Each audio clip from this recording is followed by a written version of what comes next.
ဘာကြောင့်မို့လို့ထောက်ခံအားပေးလဲဆိုစေနာပန်နဲ့ထင်လို့ပြောတာမဘယ်ပေါ်စည်းလို့လူအဓိကပဲမာတချို့ကောင်တွေကပြောတာဗါလဲဟို system တို့စနစ်တို့ဘာစနစ်ပဲပြောလူကတခိုးဖြစ်ရင်အဲ့ဒါကျန်တာကိုတခိုးပြတ်သွားတာပဲကိစ္စပြတ်သွားတာရှင်းပဲအခုစင်ကူဘာလို့တဲ့တယ်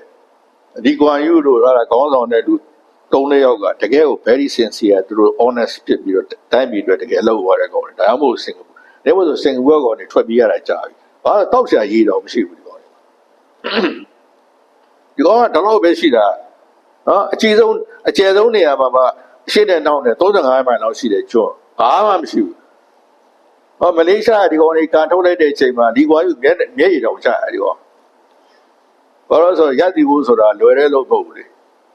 ဘာမှပြည်လို့အကုန်ရှိတဲ့ကောင်တော်ကခွေးဖြစ်နေတာပါဒါလူအဓိကလေလူအဓိကတိုင်းပြည်မှာလူအဓိကပဲဖွဲ့စည်းမှာလူအဓိကပဲဘာမှပြည်ကျန်တဲ့ဘေးနိုင်ငံတွေဟာလားအာဆီယံသူ17နိုင်ငံရှိတယ်17နိုင်ငံနဲ့ရှင်ကြီးအာဆီယံ17နိုင်ငံထဲမှာအကောင်းဆုံးနိုင်ငံပြောပါလို့ပြောဗမာပြည်ဘာလို့လဲဗမာပြည်က area အကျယ်ဆုံးဟာလားအင်ဒိုနီးရှားအကျယ်ပါတယ်လို့ပြောတော့ရမယ်ဒါပေမဲ့အင်ဒိုနီးရှားကျွန်းတွေရှိမှအကုန်ပေါင်းတာကျယ်တာ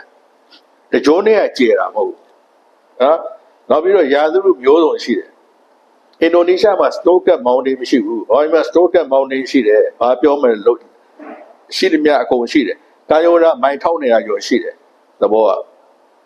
ဟာလားဒီလူမျိုးတွေကဟာလားသူ့ရေချင်းမှုနဲ့သူအဝယ်စားမတူဘူးစားတော့မတူဘူးပြောတာဆိုတော့မတူဘူးနေဝန်ထိုင်အောင်မတူဘူးဆိုတော့ဒါ tourism နဲ့တွက်ကြည့်လို့ရှိရင်အင်မတန်ကောင်းတဲ့နိုင်ငံ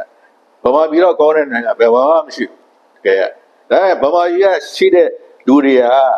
ရှင်းပြနိုင်ငံတွေအကုန်လုံးမှာစောက်သုံးကြတော့သူတို့ဖြစ်နေတယ်ပြဿနာအဲ့ဒါတနိုင်ငံမှာလူတွေကဘာမလုပ်ရင်တော့မှဒီတဲ့အတိုင်းတိုးတက်ဟုတ်တယ်ဘာမှမလုပ်နဲ့စစ်တပ်လည်းမထားနဲ့